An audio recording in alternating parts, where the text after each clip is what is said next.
అందరికీ జేబీఎం. నేను Rajesh Mahasena. Welcome to Mahasena media. చేసేయండి సార్, ఆయన అరెస్ట్ చేసేయండి. ఎంత పెద్ద మాట అన్నాడు సార్ ఆయన. ఒకవేళ 6 లక్షల కోట్ల ప్రజాధనం దోచుకున్నా పర్లేదు, లేదా రాజకీయానికి అడ్డొస్తే బాబాయిని లేపేసినా పర్లేదు, కానీ అంత పెద్ద మాట అంటాడా? చేసేయండి సార్, పవన్ కళ్యాణ్ గారిని అరెస్ట్ చేసేయండి అంటూ ఆంధ్రప్రదేశ్ హైకోర్టుకి వెళ్ళారండి కొంతమంది వాలంటీర్లు. అందుకే 6 లక్షల కోట్ల దోపిడీ కన్నా, మర్డర్ల కన్నా ఘోరమైన నేరం పవన్ కళ్యాణ్ గారు ఏం చేశారనుకుంటున్నారు? వాలంటీర్ల వాదన ప్రకారం జనసేన అధినేత పవన్ కళ్యాణ్ గారు మహిళలు మిస్సింగ్ అవుతున్నారు ఈ రాష్ట్రంలో, దానికి కారణం వాలంటీర్లే అన్నారు అని వీళ్ళ కోర్టులో కేసు వేయడం జరిగిందండి. అది వాలంటీర్లను తీవ్రంగా అవమానించినట్టని వాళ్ళు బాధపడడం జరుగుతుంది. అయితే ఎందుకే పవన్ కళ్యాణ్ గారు ఏమన్నారు ఆ రోజు? నేను చెప్పే కన్నా ఆ వీడియో మీరే చూడండి. 30,000 మంది అమ్మాయిలు మిస్సింగ్ అయిపోయారు ఆంధ్రప్రదేశ్ లో. నాకు ఎలా తెలిసింది? ఢిల్లీలో ఉండే నిఘా వర్గాలు నాకు చెప్పినాయి. ఎన్సీబీ రిపోర్ట్ ఇస్తే 29,000 పై దాదాపు 30,000 మంది అమ్మాయిలు మిస్ అయిపోతే దాంట్లో 14,000 మంది తిరిగి వచ్చారని చెప్తా ఉన్నారు పోలీసు. మిగతా 18,000 మంది ఏమయ్యారు, ఎక్కడికి వెళ్ళిపోయారు? వీళ్ళ మీద రివ్యూ పెట్టావా జగన్? నువ్వు నీ ఇంట్లో ఒక ఆడపడుచు మిస్ అయితే ఇలాగే చేస్తావా? 18,000 పై చిరుకు అమ్మాయిలు ఇంటికి రాకపోతే నువ్వు ఒక రివ్యూ మీటింగ్ ఎందుకు పెట్టలేదు? డీజీపీ గారిని కూడా అడుగుతున్నా, ఒక్క రివ్యూ మీటింగ్ ఎందుకు పెట్టలేదు? మీరు ఎందుకు మిస్ అవుతున్నారు? కేంద్ర నిఘా వర్గాలు నాకు చెప్పింది, వైసీపీ వచ్చాక ఎప్పుడు ఉన్నాయి మిస్సింగ్ కేసులు, లేవని కాదు, ఉన్నాయి.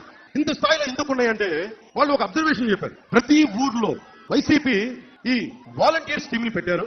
ప్రతి ఊర్లో, ప్రతి గ్రామంలో ఎవరు మనిషి, ఏ కుటుంబంలో ఎంతమంది ఉంటారు, ఏ కుటుంబంలో ఆడపిల్లలు ఏమేమి ఉన్నాయి, వాళ్ళు ఎవరైనా అబ్బాయిలను ప్రేమిస్తున్నారా, వాళ్ళలో వితంతములు ఉన్నారా, ఎవరికి ఏ లోపాలు ఉన్నాయి, ఎవరు ఏమేమి అలవాట్లు ఉన్నాయి, ఇవన్నీ చేసి దాంట్లో ఒంటరి మహిళల్ని వీళ్ళు టార్గెట్ చేసి ఆ ఇన్ఫర్మేషన్ కొంతమంది సంఘ విద్రోహ శక్తులకు ఇస్తే వాళ్ళని వీళ్ళు కిడ్నాప్ చేయడం గానీ, ట్రాప్ చేయడం గానీ జరిగి మిస్ అయిపోయారు. ఇంతమంది హ్యూమన్ ట్రాఫికింగ్ జరుగుతూ ఉంది వీళ్ళ ఇన్ఫర్మేషన్ వల్ల.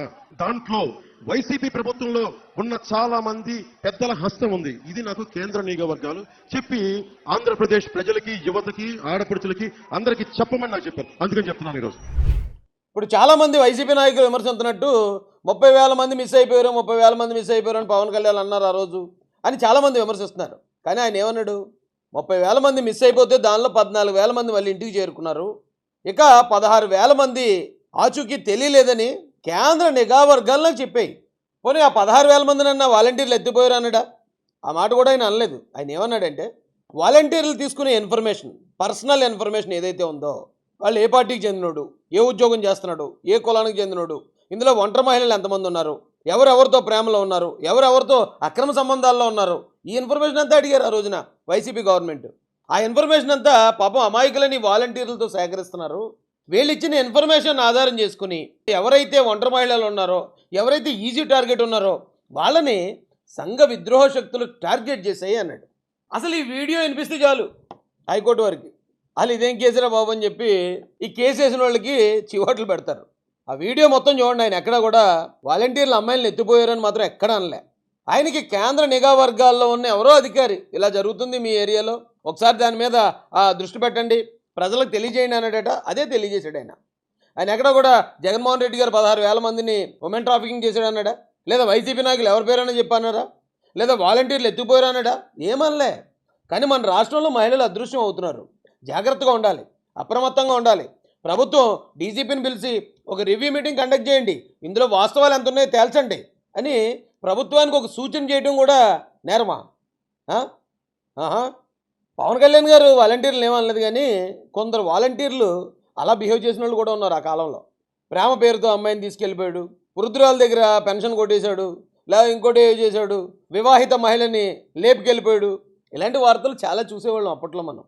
ఏపీలో వైసీపీ ప్రభుత్వం ప్రతిష్టాత్మకంగా చేపట్టిన వాలంటీర్ ఆగడాలకు అడ్డు లేకుండా పోతోంది. విశాఖలో ఓ వాలంటీర్ వృద్ధురాల్ని హతమార్చిన ఘటన మరొక ముందే. అనంతపురం జిల్లాలో మరో వాలంటీర్ పింఛన్ డబ్బులతో జోదమాడి పోగొట్టుకుని గుర్తు తెలియని వ్యక్తులు ఎత్తుకు వెళ్లారని కట్టుకథ అల్లిన ఘటన తీవ్ర కలకలం రేపుతోంది. మరో వాలంటీర్ అమ్మఒడి డబ్బులు కాజేసిన ఘటన ఆలస్యంగా వెలుగు చూసింది. బ్యాంక్ మొబైల్ యాప్ ద్వారా లబ్ధిదారు వేలిముద్ర తీసుకున్న పేర అమ్మఒడి డబ్బులు తన అకౌంట్ లోకి మళ్లించాడు. వాలంటీర్ను నిలదీయడంతో డబ్బులు తానే తీసుకున్నట్లు ఒప్పుకున్నాడని హుస్సేన్ అమ్మ తెలిపారు.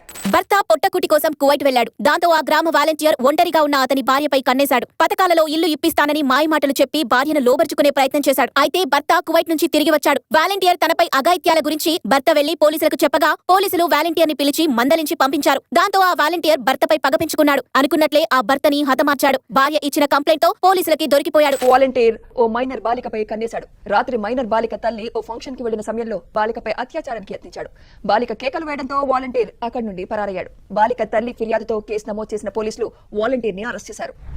అయినా కూడా పవన్ కళ్యాణ్ గారు ఎక్కడ ఆ కొద్ది మంది తప్పు చేసిన కారణంగా మొత్తం వాలంటీర్లు టార్గెట్ చేయకూడదనే వాలంటీర్లు ఈ అమ్మాయిలందరినీ ఎత్తిపోయారని నేను ఎక్కడా అనలేదు. కాకపోతే వీళ్ళకి తెలియకిచ్చే ఇన్ఫర్మేషన్ ఆ ఒంటరి మహిళల పట్ల ప్రమాదకరంగా మారుతుంది. ఈ మిస్ అయిన మహిళలు ఎవరో, మిస్ అయిన అమ్మాయిలు ఎవరో ఇమీడియట్గా దాని మీద ఏదో నిగ్గు తేల్చండి అన్నాడు ఆయన. అన్నట్టే ఆయన అధికారంలోకి వచ్చిన తర్వాత ఒక అమ్మాయిని ఎక్కడో కాశ్మీర్ దగ్గరలో ఎక్కడో పట్టుకున్నాడు. తల్లిదండ్రుల దగ్గర నుంచి ఎవరో ఒక అబ్బాయి ప్రేమ పేరుతో లేకపోతే అమ్మాయిని ఎక్కడో కాశ్మీర్ దగ్గర పట్టుకుని మళ్ళీ తీసుకొచ్చి ఆ తల్లిదండ్రులకు అప్పగించాడు ఆయన. విజయవాడలో యువతి మిస్సింగ్ కేసుని ఛేదించారు పోలీసులు. ఈ మిస్సింగ్ పై పవన్ కళ్యాణ్ కి గత నెల 22న ఆ యువతి తల్లి ఫిర్యాదు చేసింది. అయితే జమ్మూలో యువతిని అదుపులోకి తీసుకున్నారు పోలీసులు. రామవరపాడుకు చెందిన ఒక యువకుడితో కలిసి జమ్మూ వెళ్లింది ఆ యువతి. 9 నెలల తర్వాత ఆమె ఆచూకీ లభ్యమైంది. ఆ యువతి యువకుల్ని విజయవాడ తరలిస్తున్నారు పోలీసులు.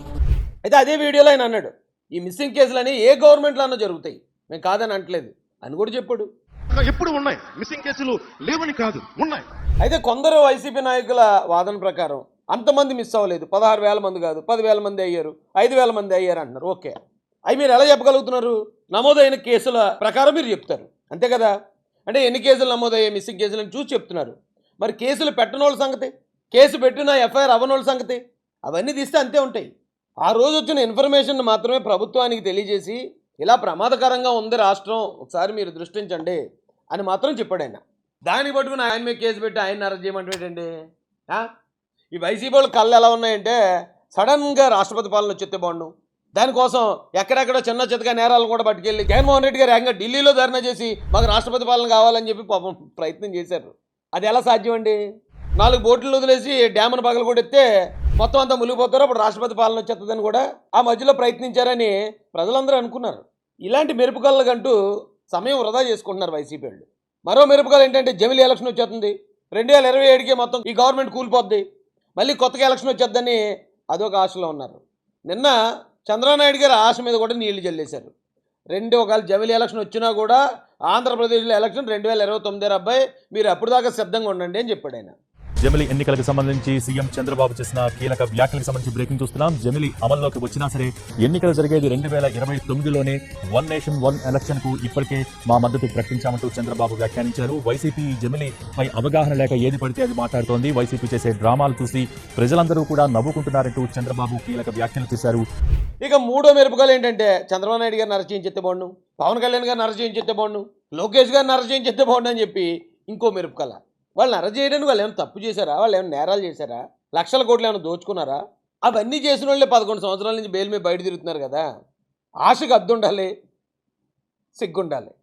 అయితే ఈ ఒక్క సూచనకే పవన్ కళ్యాణ్ గారిని అరెస్ట్ చేసేయాలి అని వైసీపీ వాళ్ళు వాలంటీర్లు అందరూ ఆశపడుతూ ఉంటే, అందరు వాలంటీర్లు కాదనుకోండి, వైసీపీకి అనుకూలమైన కొందరు వాలంటీర్లు, మరి జగన్మోహన్ రెడ్డి గారు అన్న మాటలకి ఆయన్ని ఎన్నిసార్లు అరెస్ట్ చేయాలండి?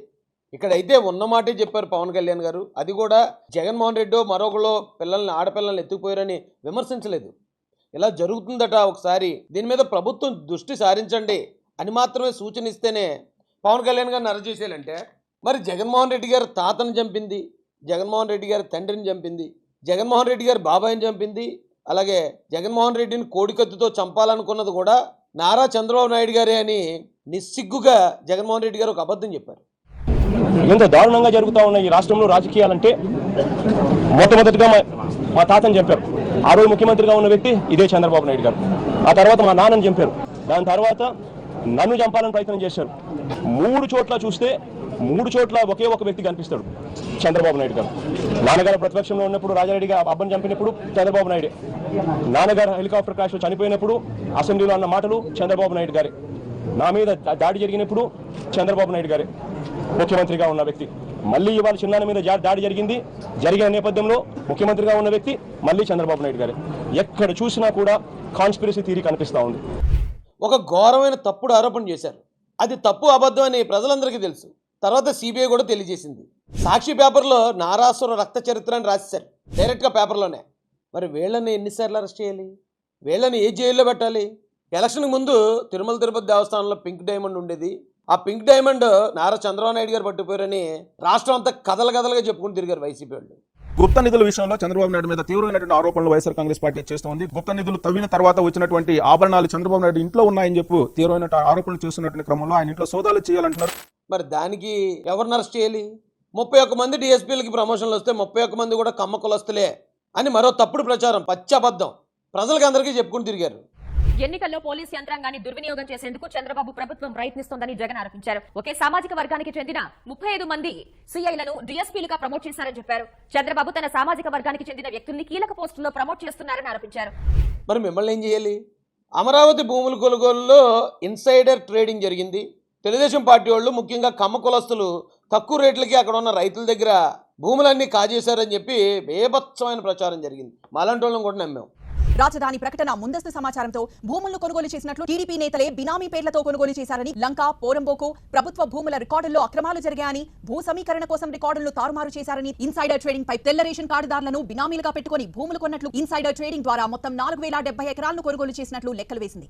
నివేదికలో ప్రముఖుల పేర్లను సైతం పేర్కొంది కమిటీ. మాజీ సీఎం చంద్రబాబు పేర్లను ప్రస్తావించింది. తన బినామీలతో లోకేష్ భూముల వ్యవహారాన్ని నడిపించారని నివేదికలో పేర్కొంది.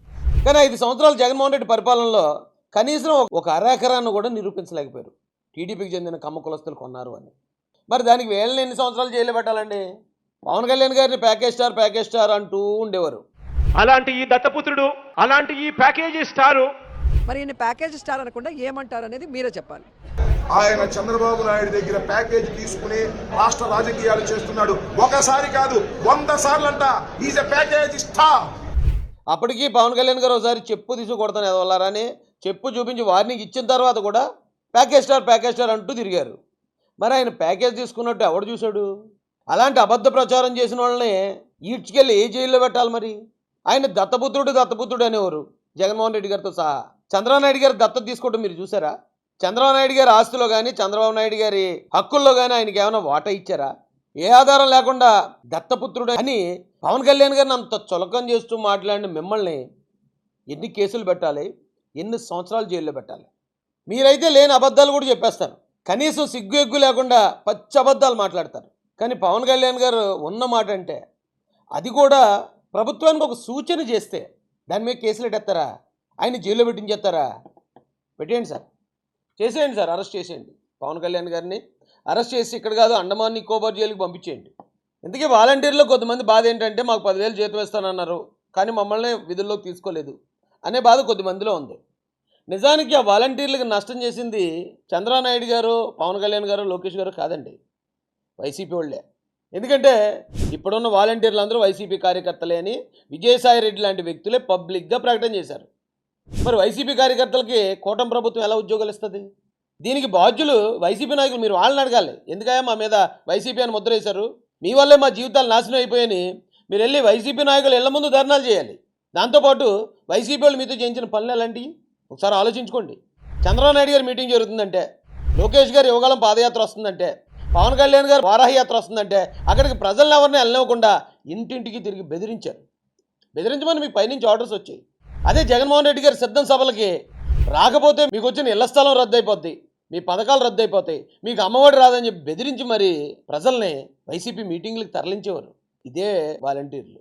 మీరు ఆ రోజు చేసిన ఉద్యోగం వాలంటీర్ ఉద్యోగం కాదు, వైసీపీ కార్యకర్త కన్నా డబల్ చేశారు. మీరు చేశారంటే అది మీ తప్పు కాదు, మీతో అలా చేయించారు వాళ్ళు మీతో చేయించిన ఇలాంటి పనుల వల్ల మిమ్మల్ని వైసీపీ కార్యకర్తలను వాళ్ళు ముద్ర వేయటం వల్ల ఈ రోజున కూటమి ప్రభుత్వం మిమ్మల్ని లైట్ తీసుకుంది. మీరు నష్టపోయారంటే దానికి కారణం వైసీపీ నాయకులు తప్ప కూటమి ప్రభుత్వం కాదు అనేది మీరు తెలుసుకోవాలని కోరుతూ జై భీమ్, జై భారత్, జై జై మహాసేన, జై తెలుగుదేశం, జై చంద్రబాబు, జై జై లోకేష్ అన్న.